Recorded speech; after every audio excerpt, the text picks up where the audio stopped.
சட்டமன்ற பொதுத் தேர்தல் 2026 அனைத்து இந்திய அண்ணா திராவிட முன்னேற்ற கழக முதற்கட்ட தேர்தல் வாக்குறுதிகள். தமிழ்நாட்டின் 17வது சட்டமன்ற பேரவைக்கான பொது தேர்தல் விரைவில் நடைபெற உள்ளதை முன்னிட்டு மக்கள் நலன் ஒன்றை மட்டுமே குறிக்கோளாக கொண்டு செயல்பட்டு வரும் அனைத்து இந்திய அண்ணா திராவிட முன்னேற்ற கழகத்தின் சார்பில் அளிக்கப்படும் முதல் கட்ட தேர்தல் வாக்குறுதிகள். வாக்குறுதி எண் 1, மகளிர் நலன் குலவிளக்கு திட்டம். சமூகத்தில் பொருளாதார சமநிலையை உருவாக்கிட குலவிளக்கு திட்டத்தின் மூலம் அனைத்து குடும்ப அட்டைதாரர்களுக்கும் ஒவ்வொரு மாதமும் உதவித்தொகையாக ரூபாய் 2000 வழங்கப்படும். இத்தொகை குடும்பத் தலைவரின் வங்கி கணக்கில் செலுத்தப்படும். பேட்டி கொடுக்குறாங்கல்ல, கொஞ்சம் மறுபடியும் படிக்கட்டுமா? கொஞ்சம் கம்மன் இருங்க தம்பி, தயவு செய்து அப்புறம் எல்லாத்தையும் வெளியே போக சொல்லிடுவோம். அப்புறம் கை தட்டாதீங்க, யார் அமைதியா இருக்கு. இது பேட்டி கொடுக்குறேன்ல, பேசி முடிக்கிற மட்டும். வாக்குறுதி எண் 1, மகளிர் நலன் குலவிளக்கு திட்டம். சமூகத்தில் பொருளாதார சமநிலையை உருவாக்கிட குலவிளக்கு திட்டத்தின் மூலம் அனைத்து குடும்ப அட்டைதாரர்களுக்கும் ஒவ்வொரு மாதமும் உதவித்தொகையாக ரூபாய் 2000 வழங்கப்படும். இத்தொகை குடும்ப தலைவியின் வங்கி கணக்கில் செலுத்தப்படும். வாக்குறுதி எண் 2, ஆண்களுக்கும் மகளிருக்கும் கட்டணமில்லா பேருந்து பயண திட்டம். நகர பேருந்தில் பயணம் செய்யும் ஆண்களுக்கு கட்டணமில்லா பேருந்து பயண திட்டம் செயல்படுத்தப்படும். ஏற்கனவே நடைமுறையில் இருக்கும் நகர பேருந்துகளில் பயணம் செய்யும் மகளிருக்கான கட்டணமில்லா பேருந்து பயண திட்டம் தொடர்ந்து செயல்படுத்தப்படும். அறிவிப்பு எண் 3, அனைவருக்கும் வீடு அம்மா இல்லம் திட்டம். அம்மா இல்லம் திட்டம் மூலம் கிராமப்புறங்களில் குடியிருப்பதற்கு சொந்த வீடு இல்லாதவர்களுக்கு அரசே இடம் வாங்கி கான்கிரீட் வீடுகள் கட்டித்தரப்படும்.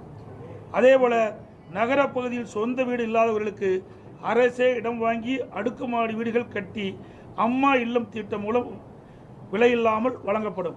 அதை போலவே ஒரே குடும்பத்தில் வசிக்கும் பட்டியலின மக்கள் அவருடைய மகன்கள் திருமணமாகி தனி குடித்தனம் செல்கின்ற போது அரசே இடம் வாங்கி அவர்களுக்கு கான்கிரீட் வீடுகள் கட்டித்தரப்படும். அறிவிப்பு எண் 4, 100 நாட்கள் வேலை வாய்ப்பு திட்டம் 150 நாட்களாக உயர்த்தப்படும். 100 நாட்கள் வேலை வாய்ப்பு திட்டம் 125 நாட்களாக உயர்த்தப்படும் என்று மத்திய அரசு அறிவித்துள்ளது. கிராமப்புறங்களின் வளர்ச்சிக்கான இத்திட்டம் 150 நாட்கள் வேலைவாய்ப்பு திட்டமாக உயர்த்தப்படும். அறிவிப்பு எண் 5, அம்மா இருசக்கர வாகனம் வழங்கும் திட்டம். மகளிருக்கு ரூபாய் 25,000 மானியத்துடன் 5 லட்சம் மகளிருக்கு அம்மா இருசக்கர வாகனங்கள் வழங்கப்படும்.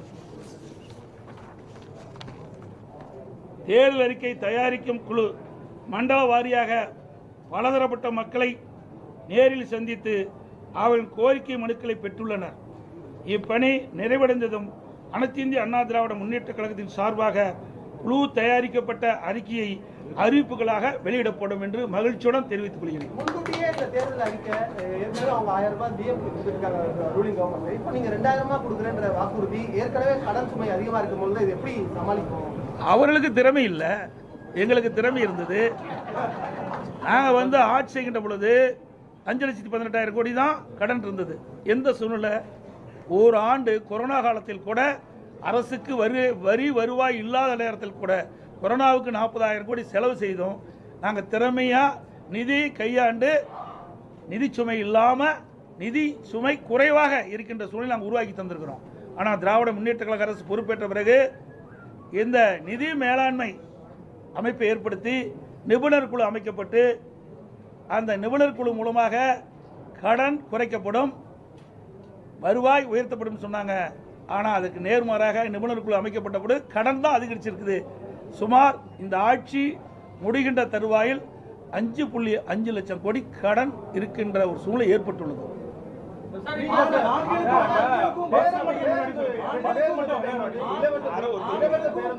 ஆண்களுக்கும் கட்டணமில்லாமல் பஸ் அப்படிங்கிறது மேலும் அதை போக்குவரத்து துறையை ரொம்ப கடுமையான ஒரு நிதி உள்ளாக்காது. இதுதான் நான் சொல்றேன்ல, நிர்வாக திறமை இருந்தால் எல்லாமே சமாளிக்கலாம்.